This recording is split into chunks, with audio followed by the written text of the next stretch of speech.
अस्सलाम वालेकुम से मैं मोहम्मद इमरान तुसां दे मेरा यूट्यूब चैनल सराकी बॉय अखी थोड़ा घना लाल चैनल सुता रह गया मैं तकरीबन 1 बजे का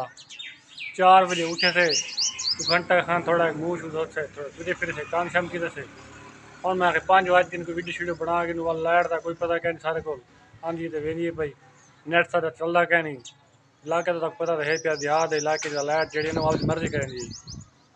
ते दूजा मौसम बनया खड़े बारिश का तो वो भी दिखे हर पास बदल है सुबह सुबह से लेकिन आई थी बारिश कहनी आई और सारा पिछला पानी घना सुक गए